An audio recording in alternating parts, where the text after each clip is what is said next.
Porque no final do mês de dezembro contrataram um monte de gente, mas não entrou e não pagaram. E começamos a entrar agora. Na própria Polícia Civil, nós já contratamos 150 IML de 4, vai reabrir com os contratos que foram feitos agora, que estamos tomando posse.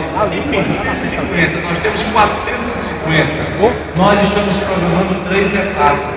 Só que eu, para manter a devida e necessária responsabilidade, eu não posso chegar a dizer que vai ser dia tal, porque eu poderia estar chutando uma data e ao mesmo tempo tendo o dissabor daqui a pouco de ser cobrado justamente de uma forma muito justa pelas pessoas que deveriam dizer que em tal data entraria mais 150 pessoas, quando a gente não sabe completamente como estará o comportamento da folha da economia. Eu tenho uma visão de que até o final do ano nós vamos estar dentro da responsabilidade fiscal. Mas que antes disso eu quero chamar a segunda turma da Polícia Civil, da Polícia Militar,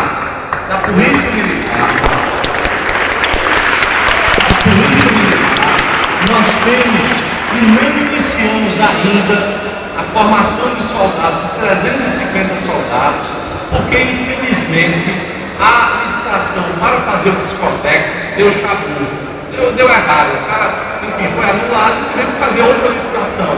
Isso, não sei te dizer nesse momento se já terminou, mas a previsão é que assim que ocorra o psicotécnico, 350 pessoas estarão começando o curso de formação de soldados e, naturalmente, o Estado daqui a algum tempo estará com mais 350 soldados e, em seguida, não posso também, para ser honesto, para ser respeitoso com as pessoas, não posso precisar uma data em relação aos 350, aos outros 350. Para esses aí, eu estou dizendo, terminou o psicotécnico, vai começar. Mas nós temos a devida compreensão da importância que é reforçar um quadro onde grande parte das prefeituras e dos municípios sabem que está precisando de policiais. Nós sabemos disso. Nós sabemos do drama hoje da segurança. Aqui em Campina Grande nós conseguimos reduzir no mesmo período, comparando em relação ao ano passado, em 13,38% o número de homicídios.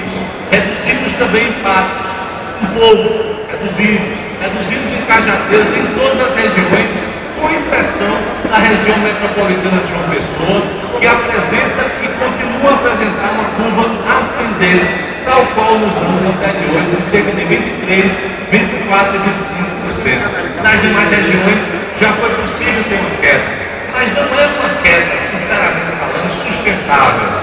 Nós ainda estamos no início de um processo de instalação de uma filosofia que possa naturalmente fazer com que as polícias dialoguem entre si, polícia civil e polícia militar, que elas sejam responsáveis por um determinado território e que ao mesmo tempo a gente possa trabalhar na perspectiva de ter, vamos dizer assim, uma redução progressiva dos indicadores de criminalidade que, repito, estão muito altos no Nordeste, particularmente no nosso estado. Repito, não ficou alto agora não.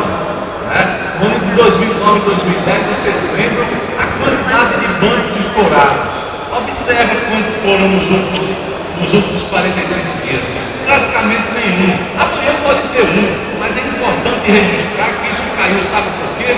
Porque foram presas quase 50 pessoas. Trabalho das polícias, quase 50 pessoas presas, fazendo com que essa atividade caísse bruscamente e fazendo com que alguns que ainda restavam corressem lá do lado do Maranhão. Esse é um dado que é importante. Um outro dado, a sensação de impunidade tem caído dentro do Estado. Crimes hediondos que estão acontecendo, os assassinos os criminosos estão sendo presos 4 horas depois, 24 horas depois, mas estão sendo presos. É o caso desses assaltos de banco. Em 2009 e em 2010, ninguém foi preso, para você ter ideia. Só esse ano agora, quase 50 pessoas, aí você teve uma queda. Assaltos a ônibus, houve uma queda significativa. É preciso reconhecer o trabalho das polícias, dos policiais, que têm se esforçado muito e estão trabalhando numa situação que não é fácil, porque o Estado não está nos seus melhores momentos para para poder equipar a polícia, para poder trabalhar numa condição, vamos dizer assim, de superioridade. Portanto, eu peço às pessoas que compreendam esse momento, que ajudem na lógica, principalmente no combate ao tráfico, porque 95% de todas essas mortes, 95% está diretamente ligado ao tráfico. 95% é matado. Quando você matou um cearense, arrastou ele dentro de casa, cortou a língua, pode ler a matéria que lá dentro está crack, comércio de crack, porque o crack vicia por causa da dependência muito rápida. E ao mesmo tempo uma violência impressionante ao redor do crack, ao redor dessa droga. E o crack não é uma questão simplesmente de polícia. O crack é uma questão de sociedade, é uma questão de educação, é uma questão de saúde, é uma questão de uma temática diferenciada.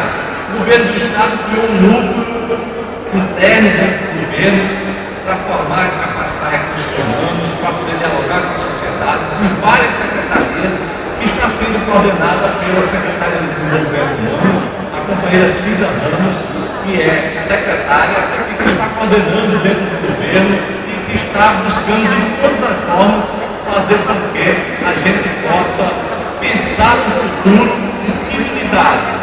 Porque hoje, meu amigo, estão entrando dentro de casa, arrasta a mãe do adolescente, corta a língua, corta a orelha, dá 3 tiros e deixa lá inspirado na frente de todo mundo. Não tem essa coisa de levar para alguém, porque na frente de todo mundo. É assim que a violência vai se expressando quando se envolve com o crack. Portanto, essa é uma questão que é muito séria. Isso não é uma questão somente de governo e muito menos somente de polícia. É uma questão de instituições, a igreja que permita para chamar para si essa responsabilidade de agir de uma forma mais forte, através das suas pastorais, através da própria paróquia, para que a gente possa criar um clima, ou recuperar um clima de civilidade. E até aquelas cidades menores, essas cidades estão sendo atingidas pelo consumo de crack. É preciso nos alertarmos. O processo tem sido muito violento e o resultado de toda essa violência está resumido na palavra, na tese do consumo do crack. O último tema diz respeito à agricultura familiar. Eu vou passar para o secretário Marinilson Batista, e antes dele chegar aqui, está já o microfone? Antes de chegar aqui, eu vou dizer uma coisa.